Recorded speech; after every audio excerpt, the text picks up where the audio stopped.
Much इतनी अच्छी party के लिए। लोग ठीक कहते हैं, अपना देश अपना होता है और अपने दोस्त अपने। वो तो है। और अपनी गर्लफ्रेंड अपनी। I love you so much. I love you too. वैसे प्रीति, मानना पड़ेगा, आजकल ऐसा रोमांस देखने को मिलता नहीं है। गाइस, मैं कुछ ड्रिंक लेके आती हूँ। Okay. Hey, can I get you a drink? I mean, क्या पियेंगे आप? क्यों? तुम वेटर हो? By the way, I'm Saurabh. और आप? देखो, अगर तुम इस दुनिया के अकेले लड़के होते तब भी मैं तुम पे कोई इंटरेस्ट नहीं दिखाती। तो ये नाम वाम पूछ के टाइम वेस्ट करना बंद करो।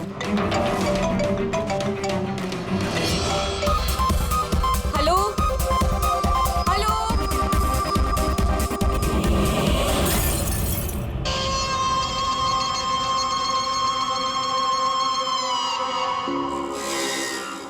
हेलो तो तनीषा, जोर से बोल, कुछ सुनाई नहीं दे रहा है। यहाँ नेटवर्क भी नहीं है। हेलो हेलो,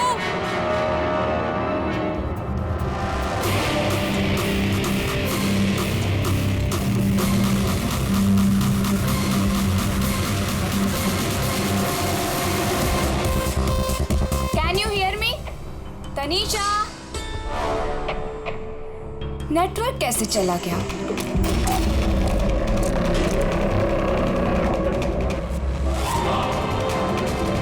फोन क्यों नहीं लग रहा?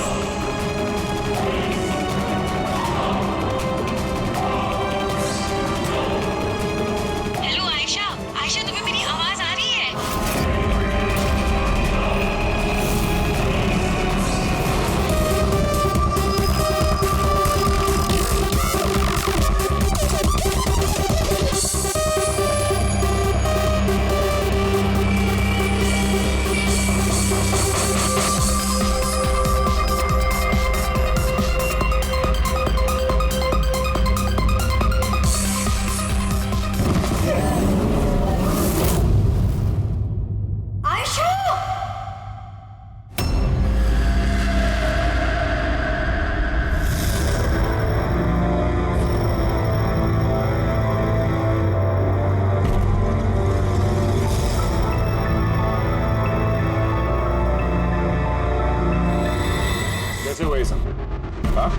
पता नहीं सर ये सब कैसे हुआ।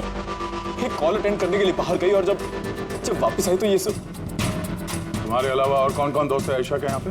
सर ये प्रीति और ये विशाल है सर, आयशा का बॉयफ्रेंड।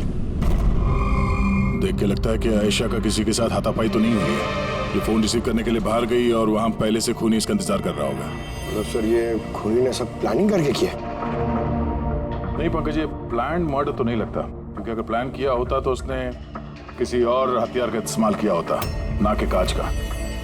मतलब अचानक यहाँ पे कोई गुस्सा हो गया होगा आयशा पे और मार दिया होगा। लगता तो कुछ ऐसे ही है फ्रेडी। आयशा का यहाँ पे किसी के साथ कोई झगड़ा वगैरह हुआ था? कोई कहा सुनी? हाँ? ऐसे चुप रहने से काम नहीं चलेगा। ये सीसीटीवी कैमरा है, फुटेज देखेंगे तो पता चल ही जाएगा। सॉरी सर, सीसीटीवी कैमरे काम नहीं कर रहे। What? सीसीटीवी काम नहीं कर रहा? इतनी लापरवाही?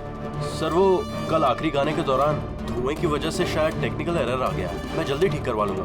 ठीक कराओगे जब तुम्हारा ये क्लब वापस खुलेगा। जब तक ये केस सॉल्व नहीं होता तुम्हारा क्लब बंद। सर मुझे लगता है ये खून सौरभ ने किया है। अमीर बाप की बिगड़ी औलाद है। Hey, can I get you a drink? I mean, क्या पियेंगे आप? क्यों? तुम वेटर हो? By the way, I'm Saurabh. और आप? देखो, अगर तुम इस दुनिया के अकेले लड़के होते तब भी मैं तुम पे कोई इंटरेस्ट नहीं दिखाती। तो ये नाम वाम पूछ के टाइम वेस्ट करना बंद करो।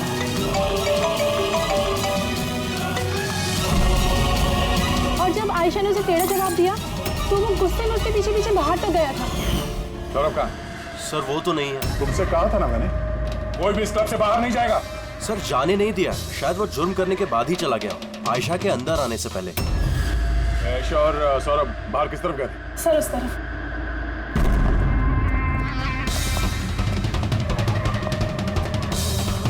सर, खून का निशान। तो यहां से आयशा अंदर गई थी। आगे देखते हैं। सर, ये यहाँ भी खून के धब्बे हैं सर। पंकज, नो नो, इतना सारा खून और ये कांच के टुकड़े। लगता है आयशा पे हमला यही हुआ है। सर, और नो, कहीं सौ तो नहीं? इसकी हालत बहुत खराब है। एम्बुलेंस को फोन करो चलिए। क्लब में इतने सारे लोगों के बीच एक लड़की का खून हो जाता है। बाउंसर्स का आता पता नहीं। सीसीटीवी कैमरा है पर काम नहीं कर रहा। और तो और यहाँ पे किसी ने कुछ होते हुए देखा नहीं है ना। कमाल की बात। आयशा मुझे छोड़कर नहीं जा सकती। हमें आना ही नहीं चाहिए था। विशाल प्लीज अपने आप को दोष मत दो। प्लीज संभालो अपने आप को। आपकी सहेली का यहाँ खून हुआ है और आपका ये रवैया है। अब तक यहाँ जो कुछ भी हुआ है उससे ये लगता है कि खूनी यहाँ पर आयशा को मारने के इरादे से तो नहीं आया था, तैयारी के साथ नहीं आया था। यहाँ इस क्लब में कुछ ऐसा हुआ जिसकी वजह से वो गुस्सा हो गया और उसने आयशा का खून कर दिया और साथ में सौरभ पे भी हमला किया। मुझे लगता है कि वो खूनी आप सब में से कोई एक है। बड़ी पंकज, यहाँ जितने हैं सबके डिटेल्स ले लो। माफ कीजिएगा रामा जी, मैंने अपनी तरफ से बहुत कोशिश की, लेकिन अब मैं आपकी और ज्यादा मदद नहीं कर पाऊंगा। इट्स ओके डॉक्टर, आपसे जो कुछ भी बन पड़ता था आपने सब कुछ किया। अब हम इससे ज्यादा और क्या कर सकते हैं?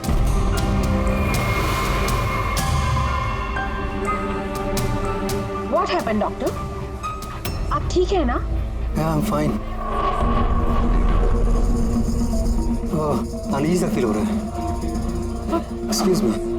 कहाँ जा रहे हैं आप? मैं जरा वॉशरूम होकर आता हूँ। तनिषा, आयशा की मौत से पहले तुम्हारी उसके साथ फोन पर बात हुई है ना? तो क्या उस फोन कॉल के बारे में हमें कुछ डिटेल में बता सकती हो? सर, डिस्को में म्यूजिक लाउड होने की वजह से ना मैं ज्यादा कुछ सुन नहीं पाई। हाँ, पर उसको ये कहते हुए सुना। क्या हो रहा है? बता क्यों नहीं रहे हो? दर्द हो रहा है क्या? डॉक्टर के पास लेके जाओ। ये क्या कर रहे हो तुम? मतलब आयशा ये सब उस खूनी से कह रही थी?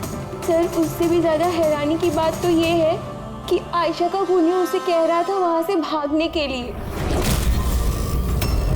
बड़ी अजीब बात। खूनी आयशा को भागने के लिए कहता है और आयशा को खूनी की चिंता है। तनिषा, एक बात बताओ, क्या उस आवाज को पहचान सकोगी जिससे आयशा बात कर रही थी? नहीं सर। सर, लेकिन अगर खूनी को आयशा की इतनी चिंता है तो फिर उसने उसे मारा क्यों? वही तो, खूनी को विक्टिम की चिंता है और विक्टिम को खूनी की चिंता।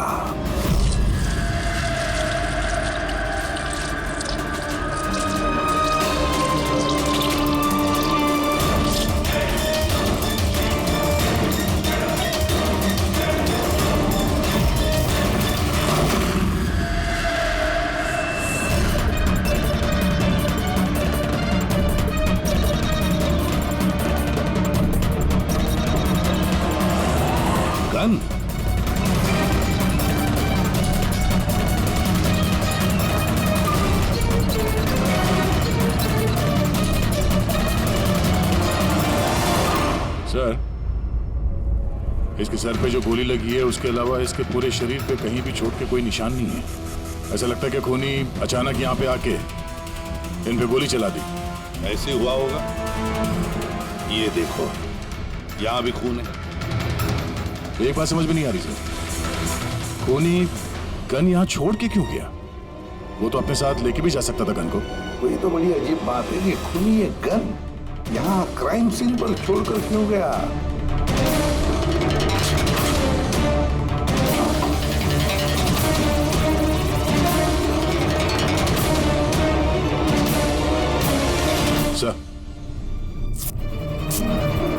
ये देखिए, नीचे यहाँ पे ये टेप चिपका हुआ था। वॉश बेसिन के नीचे टेप? लगता है यहाँ टेप से कुछ चिपकाया था जो अभी यहाँ नहीं है। शायद इस केस से रिलेटेड कुछ हो। जरूर देखते हैं। रहमा जी, डॉक्टर यशवंत आपके डॉक्टर थे? जी हाँ। आप लोग यहीं पे बैठे थे इसी टेबल पर? जी हाँ, वो दरअसल मेरी बीमारी के सिलसिले में मुझे यहाँ पर मिलने के लिए आए थे। बहुत ही अच्छे और नेक दिल इंसान थे। आज जब आप उनसे बात कर रही थी तो आपको लगा कि किसी बात को लेकर वो परेशान थे? परेशान तो नहीं, लेकिन हाँ, अचानक उनकी तबीयत खराब हो गई थी मेरे सामने और वो एक्सक्यूज मी बोल के वॉशरूम के लिए चले गए। मैं तो सोच भी नहीं सकती थी कि ऐसा कुछ हो जाएगा। सर, ये कॉफी शॉप के मैनेजर है। यहाँ के भी सीसीटीवी कैमरे काम नहीं कर रहे। सर 2 घंटे पहले तक तो काम कर रहे थे, पर अचानक कोई टेक्निकल प्रॉब्लम हो गई, इसलिए इंजीनियर को बुलाया हमने।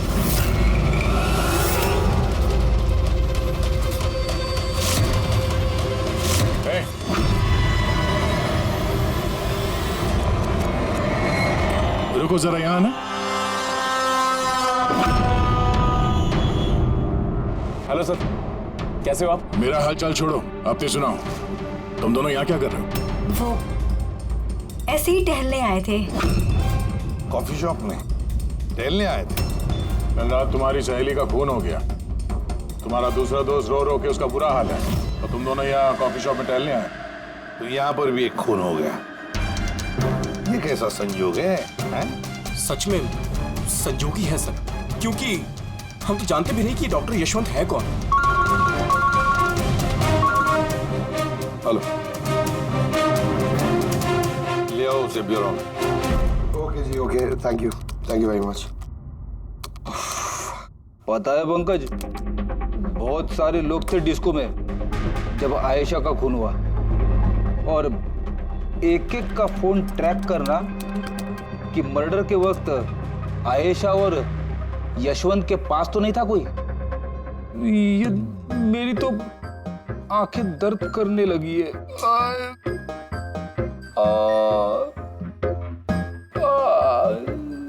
अरे ये साइलेंट को आंख पे लगाना बंद करो फ्रेडी सर। 50 और लोगों के नंबर है जिन्हें ट्राई करना है, ये काम शुरू करो। ये क्या है? सौरभ, अब कैसी है तबीयत तुम्हारी? शरीर के जख्म तो आज नहीं तो कल ठीक हो जाएंगे सर, लेकिन जो मैंने उस दिन देखा वो शायद जिंदगी भर मेरे दिमाग से कभी भुला नहीं पाऊंगा। ना मैं कल पब जाता और ना ही मुझे आयशा की चीख सुनाई देती। लेकिन आयशा के पीछे पीछे तो तुम गए थे, उसने तुमसे ठीक से बात नहीं की, इसलिए। ये बात सच है सर कि मैं आयशा के पीछे गया, क्योंकि जब मैंने उसे ड्रिंक ऑफर की तो उसने मना कर दिया सर, और इनफैक्ट उसने मेरी इंसल्ट भी की, तो मुझे बहुत बुरा लगा सर, इसलिए मैं उसके पीछे गया।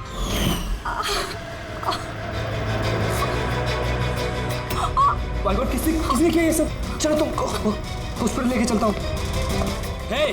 रुक।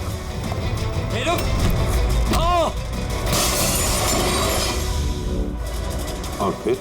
मुझे अभी भी याद है कि जब मैंने उसकी कलाई पकड़ी तो बिल्कुल भी नॉर्मल नहीं थी, वो आम इंसानों जैसी कलाई थी ही नहीं। मुझे बिल्कुल अजीब सा एहसास हुआ सर।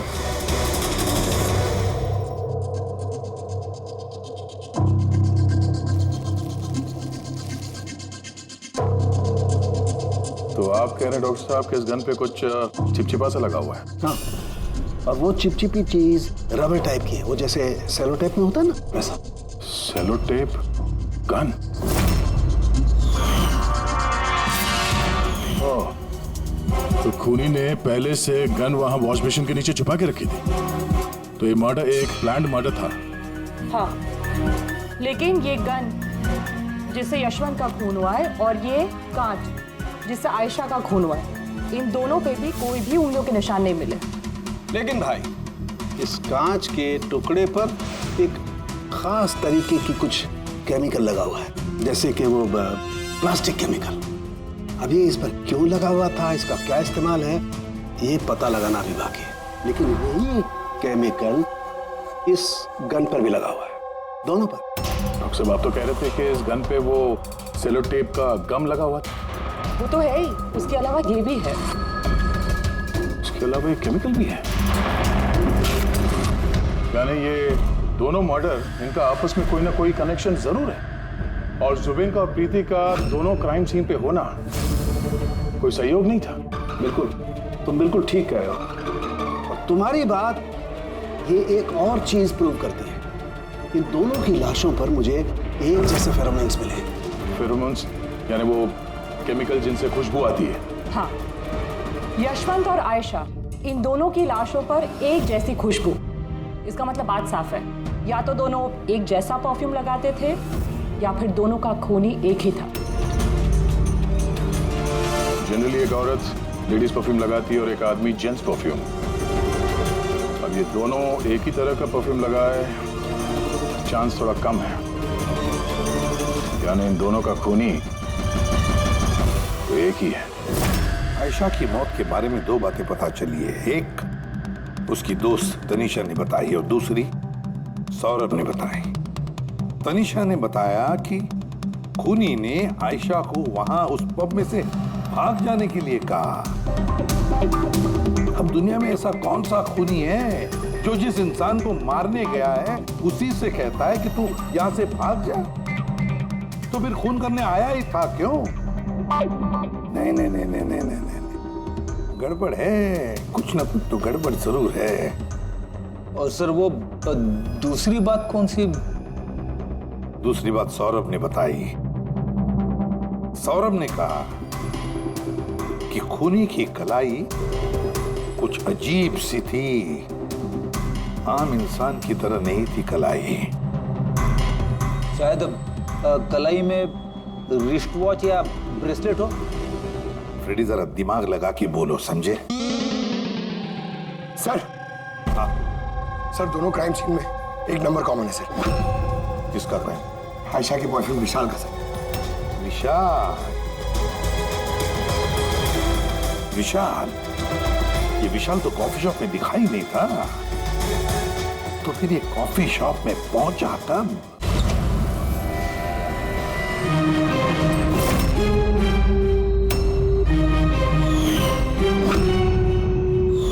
रहमा जी, आप और यहाँ?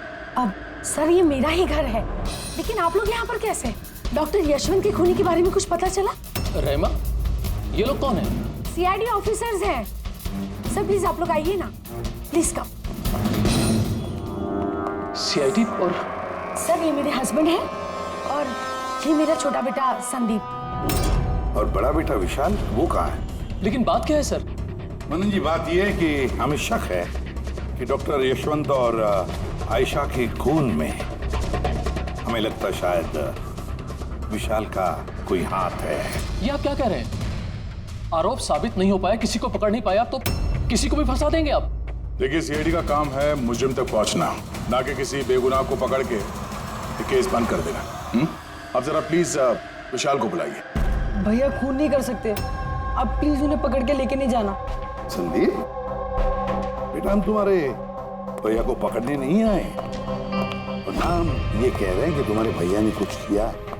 हम तो तुम्हारे भैया से कुछ सवाल करने वाले हैं, और क्या। आप लोगों को मुझ पर शक है? एक मिनट विशाल, तुम अंदर जाओ, मैं इन सीआईडी वालों को तुम्हें परेशान नहीं करने दूंगा। देखिए, सीआईडी के काम में दखल देना भी एक जुर्म है, इसलिए प्लीज हमें अपना काम करने दीजिए। विशाल,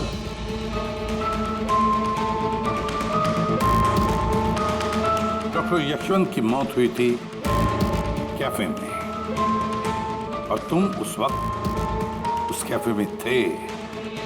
क्यों, किस लिए गए थे तुम?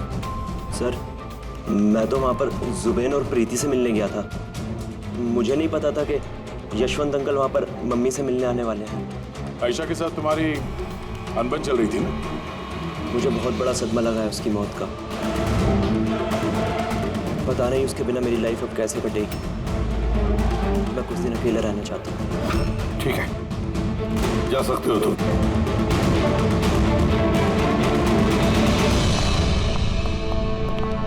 अरे, आप लोग फिर से यहाँ पे भी? कभी कभी अपने घर पे जाते हो कि नहीं? हमेशा विशाल के आसपास ही नजर आते हो। नहीं सर, ऐसी कोई बात नहीं है। एक्चुअली बहुत उदास है ना आजकल, तो हमने सोचा कि इसके साथ ही रहें। और जिगरी दोस्ती है, हाँ? जुबीन, प्रीति, विशाल, कड़ी नजर रखनी पड़ेगी इन तीनों पर।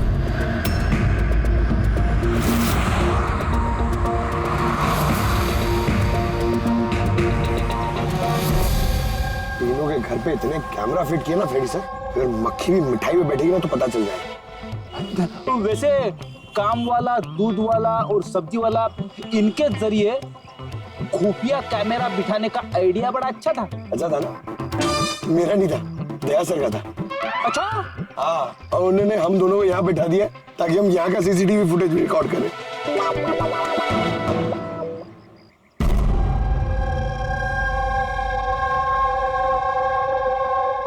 अरे बॉस, एक बहुत ही बड़ा सुराग हाथ लगा है जो इस केस की जड़ तक पहुंचा सकता है हमें। तू तो कब बताएगा? अरे बता रहा हूँ ना। तो फिर बताना जल्दी यार। अरे यार सांस तो लेने दो। तुम्हें याद है वो टूटे हुए ग्लास पर और गन पर मुझे वो प्लास्टिक केमिकल मिला था? हाँ सर, क्या है वो केमिकल? वो है ग्राफीन, जो नकली चमड़ी, आर्टिफिशियल स्किन बनाने के काम में आता है। Artificial skin? हाँ। Prosthetic skin. Prosthetic skin. Prosthetic. Daya, याद है सौरभ ने क्या बताया था कि खूनी के हाथ में उसने कुछ अजीब सा देखा था। Prosthetic skin, prosthetic arm. तो ये खून किसी रोबोट के जरिए तो नहीं हो रहे?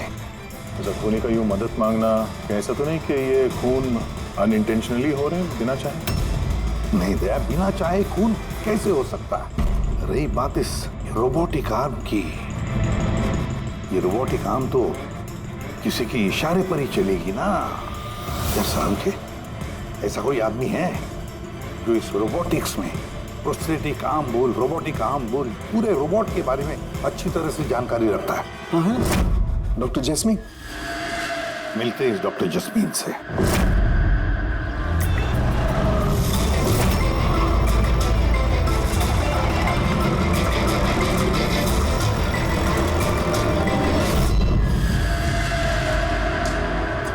डॉक्टर जैस्मीन, हम ये जानना चाहते हैं कि अगर ये ऐसा वाला प्रोस्थेटिक हाथ लगाया हो, रोबोटिक आर्म, तो क्या वो आर्म, वो हाथ किसी दूसरे के इशारे पर काम कर सकता है?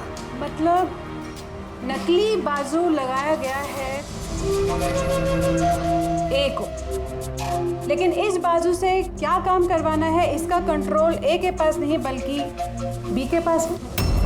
क्योंकि हमें शक है कि इस केस में खून अपनी मर्जी से नहीं कर रहा है, कोई और उससे करवा रहा है।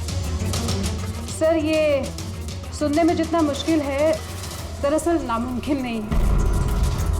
जैनिश, जरा दामिनी को अंदर भेजो।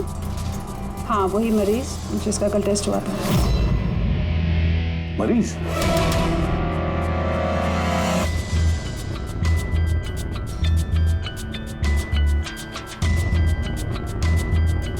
सर, दामिनी ने अपना दाहिना हाथ फैक्ट्री में काम करते हुए गंवा दिया था। हाँ सर, मशीन में आ गया था मेरा हाथ, इसलिए हमने इसे ये लू काम लगाया है जिसका कंट्रोल इंसानी दिमाग के पास ही है। एक नकली बाजू इंसानी दिमाग के जरिए काम कर रहा है, मगर कैसे? सर, साइंस ने बहुत तरक्की कर ली है। ये योला यानी लूक आर्म अपने आप में एक नया और पहला आविष्कार है। मान लीजिए इसमें एक चिप है, या यूँ कहिए इसमें एक सॉफ्टवेयर है जो इंसान के दिमाग की फ्रीक्वेंसी को पकड़कर ठीक वैसे ही काम करता है जैसे एक नॉर्मल ह्यूमन बीइंग का हैंड, उठना, बैठना, चलना, ये सभी कमांड्स को समझता है। ग्रेट, साइंस ने वाकई बहुत तरक्की की है। वाकई रोबोटिक आर्म।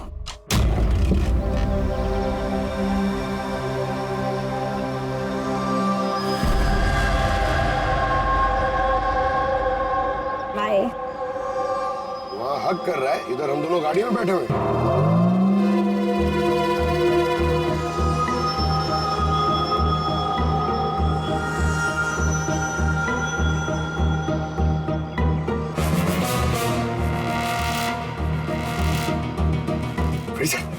ये विशाल तो प्रीति के घर जा रहा है।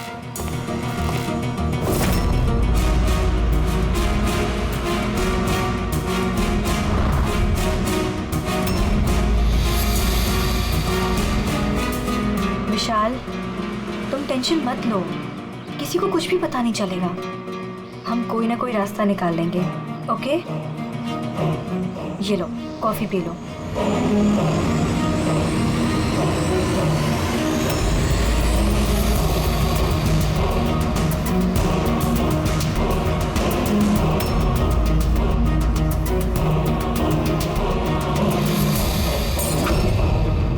विशाल, Preeti, are you okay? Preeti बाहर।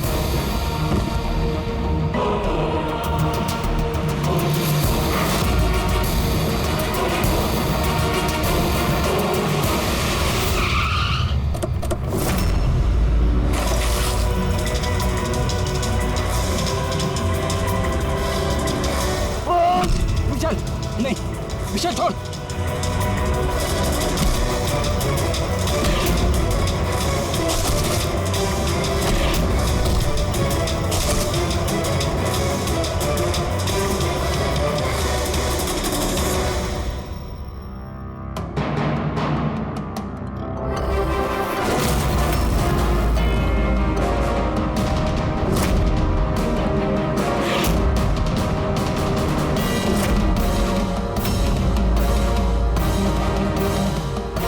मैं मानता हूँ आयशा और डॉक्टर यशवंत का खून मेरे ही हाथ से हुआ था।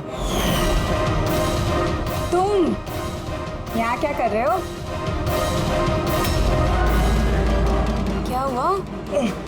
क्या हो रहा है ये? मुझे नहीं पता क्या हो रहा है मेरे हाथ को। कुछ प्रॉब्लम? क्या हो रहा है बता क्यों नहीं रहे हो?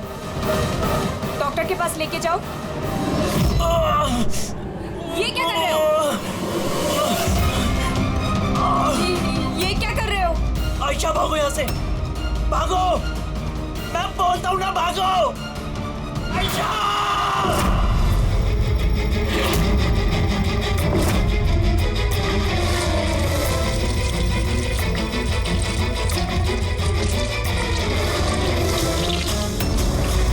डॉक्टर निकलो यहाँ से।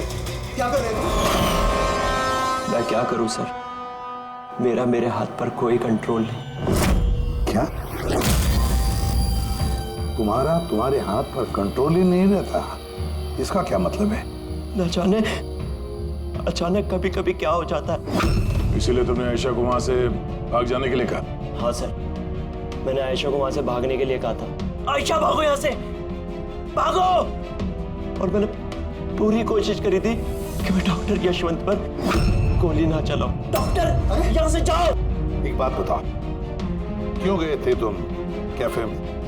मैं वहां पर डॉक्टर यशवंत से अपना हाथ फिक्स कराने गया था और जुबीन, प्रीति मेरी मदद कर रहे थे क्योंकि मैं अपने घर पर नहीं बता सकता था कि आयशा का मेरे हाथों से खून हुआ। मैं जानता हूं सर, मेरी बात पर यकीन करना बहुत मुश्किल है, लेकिन सच यही है, खून मैंने नहीं बल्कि मेरे हाथ ने किया है। डॉक्टर जस्मीन, ये विशाल जो कह रहा है क्या ये सच है? मेरा मतलब है, क्या ये मुमकिन है कि एक रोबोटिक आर्म अपना ही दिमाग डेवलप करता है और फिर उसी दिमाग को लगा के कुछ भी कर सकता है? चांसेस कम है सर, मगर हाँ, अगर हाथ के अंदर लगे सॉफ्टवेयर को कोई हैक कर ले तो ऐसा हो सकता है। क्या? प्रोस्थेटिक हाथ में लगा हुआ सॉफ्टवेयर हैक किया जा सकता है? हाँ दे, हैक हो सकता है, पॉसिबल है।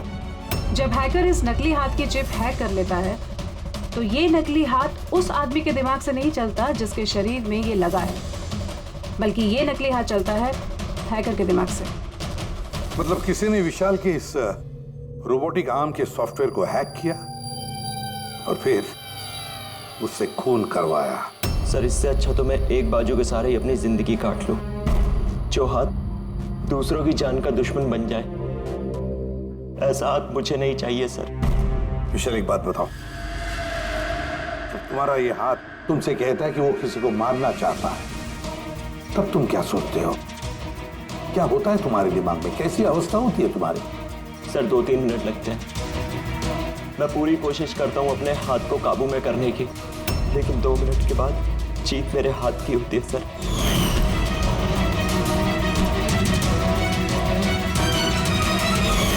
चिंता मत करो, अब हम तुम्हारे इस रोबोटिक आर्म के अंदर एक ट्रांसमीटर फिट करेंगे जिससे हमें पता चलेगा कि वो किसी को मारना चाहता है या फिर किसी और से उसे इशारा मिल रहा है कि जाकर खून करो।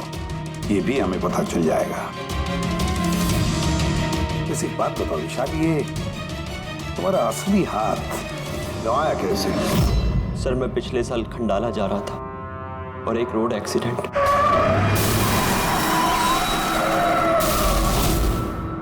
बस। जिंदगी में हमें कई बार इम्तिहान देना पड़ता है। सर मेरे इम्तिहान तो खत्म होने का नाम ही नहीं ले रहे हैं। जब नकली हाथ के साथ जिंदगी जीने की आदत डाली तो उसी नकली हाथ ने मेरी जिंदगी बर्बाद कर दी। विशाल, तुमसे वादा करता हूं कि ना तुम्हें एक हाथ के साथ जिंदगी गुजारनी पड़ेगी और ना ही वो असली मुजरिम आजाद घूम पाएगा।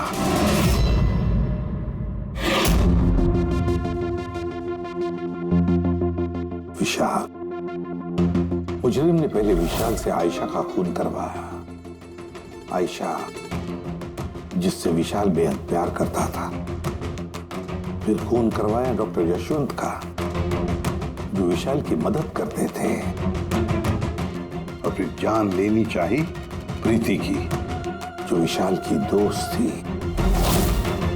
सारे के सारे विशाल के शुभचिंतक, सारे के सारे विशाल के आसपास वाले, सब के सब विशाल के करीबी। तो फिर ये मुजरिम कौन हो सकता है? कौन हो सकता है ये मुजरिम? ये भी तो कोई करीबी हो सकता है, विशाल का करीबी। पंकज, विशाल के एक्सीडेंट के सारे डिटेल चाहिए मुझे, सारे के सारे। हेलो सर, मैं जसपाल, कंप्यूटर एक्सपर्ट। जी। कंप्यूटर हैकिंग जानते हो? बड़े से बड़ा कंप्यूटर हो या कोई सर्वर, चुटकियों में हैक कर सकता हूँ। रोबोटिक आर्म का सिस्टम हैक करना है, कर सकोगे? जी सर, बिल्कुल। ये रहे सारी डिटेल्स। हो जाएगा सर, और इसके लिए मैं ट्रेस राउटिंग का यूज करूँगा। Trace routing? जी हाँ सर, इस तकनीक के जरिए विशाल के आसपास के जो भी कंप्यूटर हैं उन्हें देख सकता हूँ। अक्सर मशीन के आखिरी में जो होस्ट नेम एड्रेस होता है वही हैकर का होता है। अच्छा। और ट्रेस राउटिंग के जरिए हम शहर के किसी भी इलाके में बैठा अगर हैकर होगा तो इजीली पता चल जाएगा। फैंटास्टिक। अब जिस किसी ने भी विशाल के रोबोटिक आर्म का सिस्टम हैक किया है, अब हम उसके सिस्टम को हैक करेंगे।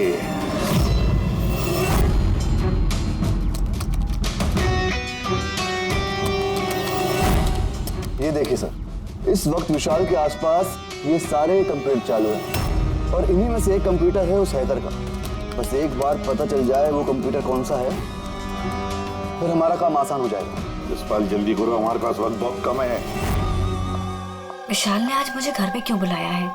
अंकल आंटी भी नहीं है और पता नहीं क्या बात है।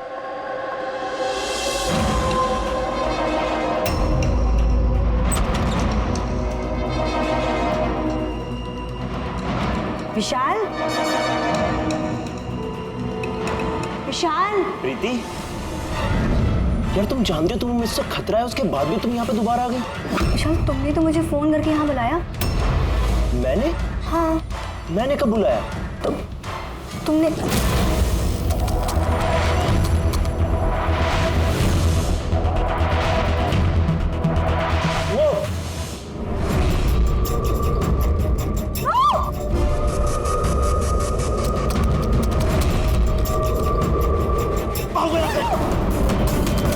विशाल, विशाल प्लीज भागो यहाँ से।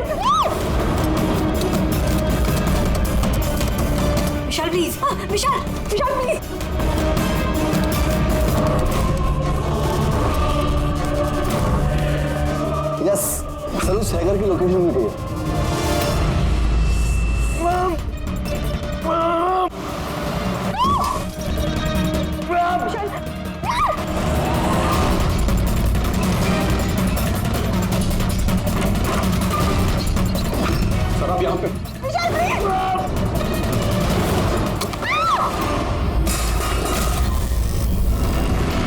हो गई हैकिंग।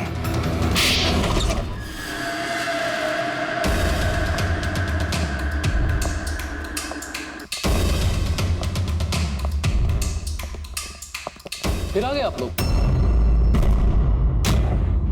अब ये मत कहिएगा कि आप विशाल को पकड़ने के लिए आए। जी नहीं, हम विशाल को पकड़ने नहीं आए, खूनी को पकड़ने के लिए, जो इस वक्त यहाँ पर मौजूद है। नहीं, और यहाँ पर क्या कर रहे हैं आप? अब अपना झूठा इल्जाम आप किसके ऊपर लगाने आए हैं? मनन जी, पिछले साल एक गाड़ी का एक्सीडेंट हुआ था कंडाला में। 3 लोग थे उस गाड़ी में।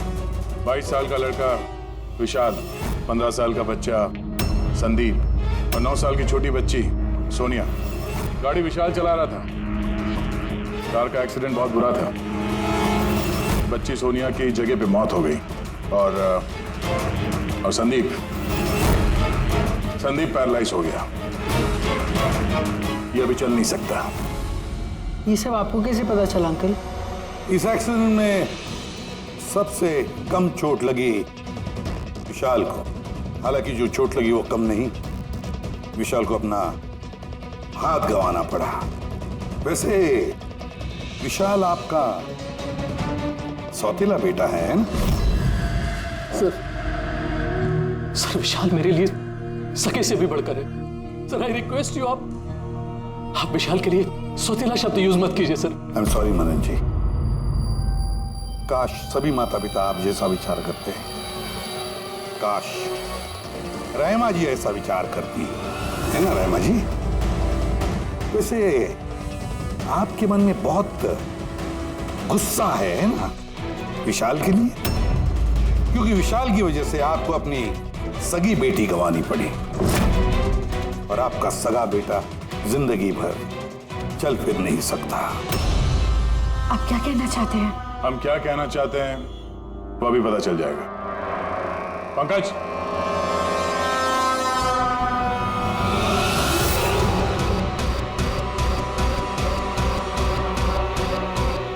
सॉरी आंटी, लेकिन मैंने इन्हें सब कुछ बता दिया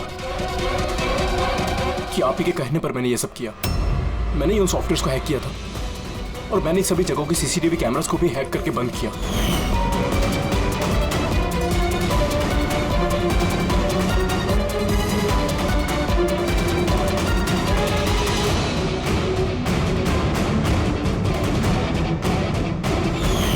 विशाल से बदला लेने के लिए पहले उसकी गर्लफ्रेंड को मारा, उसके बाद उस डॉक्टर को जो विशाल की मदद कर सकता था, उसके बाद प्रीति पर हमला। ये सब करने के लिए मुझे आंटी ने ढेर सारे पैसे दिए थे। सुबीन, तुम इतना गिर जाओगे मैंने कभी नहीं सोचा था। चलिए, सच्चाई अब आप सबके सामने आ ही गई है, तो मैं आप सबको ये भी बता दूं कि मैं तुम्हें मारने के बाद खुद मनन को भी मारने वाली थी, क्योंकि जिस तरह से मेरे अपनों ने चोट खाई है, मैं भी चाहती थी कि विशाल भी उसी दर्द से गुजरे, उसे भी उतनी ही तकलीफ हो। वो एक्सीडेंट था, एक गलती। गलती? तुम्हारी एक गलती की वजह से मेरी पूरी जिंदगी में अंधेरा छा गया। तुमने लापरवाही से गाड़ी चलाई और सजा किसको मिली? मुझे और मेरे बच्चों को। मम्मी, मैंने हमेशा तुम्हें मां नहीं भगवान समझा। अगर ये सब करके तुम्हें सुकून मिल रहा था तो मुझसे एक बार कहा तो होता, मैं अपनी जान दे देता। मुझे तुम्हारी जान नहीं चाहिए थी, मैं तो तुम्हें जीते जी दुख भरी जिंदगी देना चाहती थी। और आप सब मुझे दोष नहीं दे सकते, क्योंकि मैंने जो कुछ भी किया वो मैंने ममता के लिए किया। रहमा जी, मां इतना हल्का शब्द नहीं जो किसी औरत को मुजरिम बना दे। अरे मां तो वो होती है जो सिर्फ अपने ही नहीं दूसरों के बच्चों को ममता, प्यार और स्नेह से देखती है। विशाल भले तुम्हारा सगा बेटा नहीं था, लेकिन बेटा तो था ना, वो तुम्हारे परिवार का हिस्सा था। वो कोई मां अपने बेटे से बदला कैसा ले सकती है? हाँ? वो भी इस तरह का बदला। 2 लोगों को जाने गंवाई पड़ी। नहीं रायमा जी, बहुत गलत किया तुमने, बहुत गलत। कानून तुम्हें कभी माफ नहीं करेगा, कभी माफ नहीं करेगा। कड़ी से कड़ी सजा होगी तुम्हें।